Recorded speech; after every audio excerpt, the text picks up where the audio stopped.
Hey guys, what's up? Today we'll be talking about background jobs. We'll be discussing how you can create, edit and delete them, how you can schedule and check their status. Background jobs give you the comfort to write a function once and set it up to run as often as you want. They allow you to build long-learning tasks by writing code similar to cloud functions. For example, let's say that you have an app with free and paid user accounts.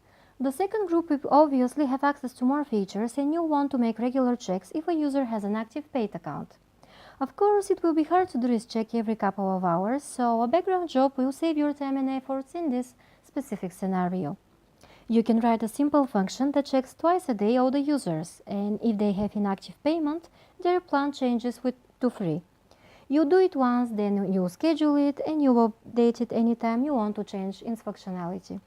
So let's see how you can use background jobs on SashiDo. Let's log into the dashboard and see where is the background job section. Once you click on your apps right here, you navigate to the left side and we'll click on jobs. Once you do it, you see a message saying that in order to create new scheduled job, you need to create a parse cloud job function in your cloud code. So let's do it together.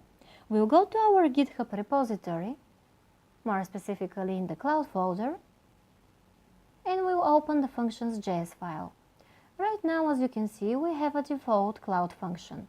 What we are going to do is change it and we'll add our cloud function. Let's click on the Edit this file button. We'll apply the changes that we need. In our case, this will be the cloud job function that we'll be adding. In case the function is working and the response is success, we should be able to see the following message: hello from SashiDo, simple cloud code. Let's commit our changes now. As you know from our previous video, the system will need a couple of minutes to complete the deployment. You see the message right here as well. So let's leave it for now and return back later to proceed. So here we are. Our change has been successfully deployed. Now when we go to the job section, we see this button right here saying that we can schedule a job. Let's click on it and see what happens. First we'll need to pick a name of our job. Let's call it my awesome job. Cloud job will be my job. You can add parameters as well if you want, we'll skip them for now. Then right here you can decide whether to start the job immediately or you can set a specific time for it to start. I'll choose immediately now. You can also specify whether you would like the job to be repeated and if it should be repeated daily. Let's say we want to run it just once. Once we are done with this, we click on schedule. So we have successfully created our first job. You can run it manually by clicking on the Run Now button right here. You also have buttons for edit and delete. If we go to job status, what we'll see will be how many times the job has run and if it has been successful. Let's just refresh it.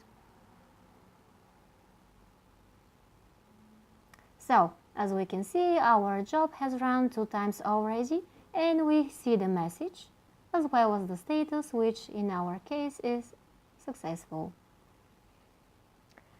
Now let's delete together our job. We'll just click on the delete button right here and then the system will need us to confirm. Just have in mind that the system charges per job, so no matter how long you use it, every job you create is considered as a new one. The first job that you create is included for free and then you'll pay for every extra job that you create. That's why we always recommend to our users to edit rather than delete once they create a job. That was basically it for today, folks. I hope the video was useful to you. I will include some links in the description of the video to our blog post on background jobs. You can go check it out and you'll surely find interesting information. Next week we'll be talking about logs. Thanks for watching and see you soon, guys. Bye bye.